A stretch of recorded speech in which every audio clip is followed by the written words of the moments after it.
it is the last Australian state to have a Liberal government, and the Premier Jeremy Rockcliff has called the election 1 year early, saying he wants the stability of majority government.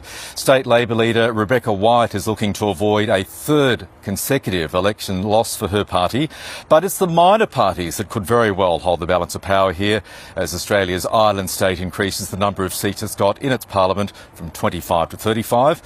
We've got the Greens leader coming up later this hour. We heard earlier from the Labor leader Rebecca White and Jackie Lambie as well. So now let's bring in the Premier, Jeremy Rockcliff. Premier, very good morning to you. Good morning and welcome to Tassie, Michael. I love Launceston, I love Tasmania. It's a great morning. Thank you.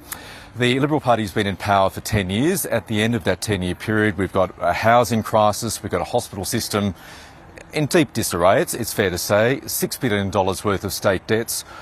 Why won't Tasmanian voters look at all of that and say, yeah, no, we're going to give some other people a go? Well, over the course of the last 10 years, Michael, we've done a lot. There's more to do, but there's also a lot at risk. And there's many more thousands of people employed in Tasmania now than there were 10 years ago. And 10 years ago, we had a Labor-Green minority government. Tasmania went into recession. We lost 10,000 jobs. We've created 53,000 jobs on our watch, together with Tasmanians. And what we want to do is, of course, restore that certainty and stability. Tasmanians voted for majority government in 2021, and we're just within a whisker of majority government tomorrow, 2024, and we're going to work very hard, of course, over the course of the next 24 hours to achieve that, because, look, Tasmania does better under majority government. We're the only party that can win majority, and I urge Tasmanians for that majority government, vote Liberal tomorrow to restore that certainty and stability so we can keep moving forward. But the Liberal Party promised majority government last time, stable majority government in 2021, but since then you've had, I think it's half of your parliamentary team leaving either voluntarily or involuntarily. That is not stable majority government. Well, we've provided very stable government over the course of the last 10 years, and we were elected majority government in 2021. We're within a whisker away now. We've achieved a lot over the course of the last 10 years. We have 2,500 more frontline health professionals, 1,390 nurses. We've built 3,000 homes in the course of the last 4 years. We've got more to do, and I recognise we have many challenges, as every other state of Australia has those challenges. But our economy is strong.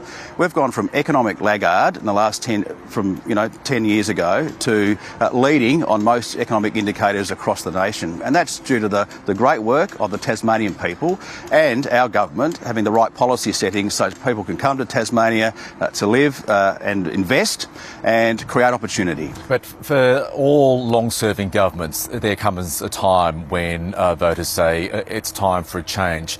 10 years, as you say. How much do you really fear the it's time factor tomorrow? Well, as I travel around Tasmania, what Tasmanians are telling me is they want that certainty. They want that stability of majority government. Tasmania does best under majority government, and particularly Liberal majority government. We have come a long way over the course of the last 10 years. We've done a lot. There's more to do, but there's also a lot at risk, and we cannot afford to go back to a Labor-led minority government. In this case, a Labor-led minority government coalition of chaos, we've been calling it, and it will be. Chaos with your team, the two now former Liberal MPs leaving, which prompted the early election. So you can't exactly say you've presided over still got on with the job. Stable government either. We've still got on with the job, Michael, and I'm very proud of the fact that we have record low unemployment, more people in work than ever before, and that's what it's all about. It's about ensuring that every single Tasmanian, and Tasmania is the best place to live, to work and to raise a family. Let's talk about the health system. It's got big problems, right? You say the elective surgery waiting list are 8,000. Others say it's much more than that. You've also promised, if re-elected, to ban ambulance ramping, a massive issue here in Tasmania.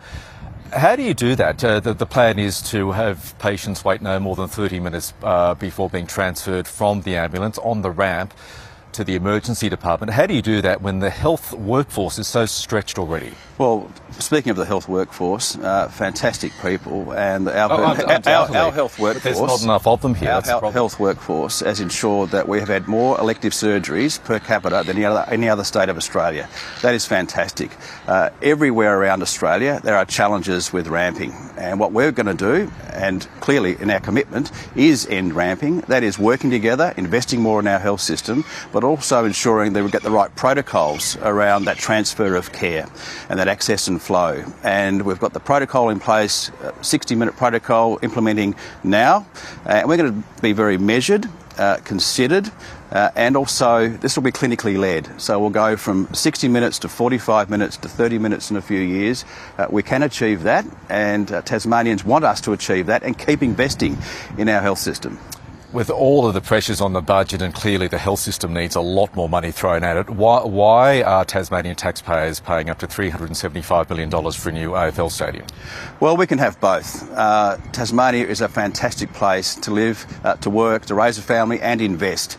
And very excited, Michael, I have to say, the Tassie Devils up and running, 125,000 or more foundation memberships, and it's just a fantastic opportunity. And yes, we need to invest in our health system. We need to support Tasmanians with the cost of living, health and housing. But we can have both. You know, there have been generations of Tasmanians that have fought for their own Tassie team.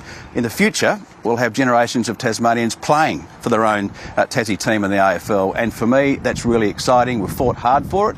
Yes, it's been difficult, but we'll get there. What is the one thing you like about Rebecca White? Well, Beck and I get on very well outside the Parliament, and I have a lot of respect for Rebecca. She works very hard, and I admire her conviction, and Beck is a true Labor believer. But most importantly, we have a great relationship outside the Parliament.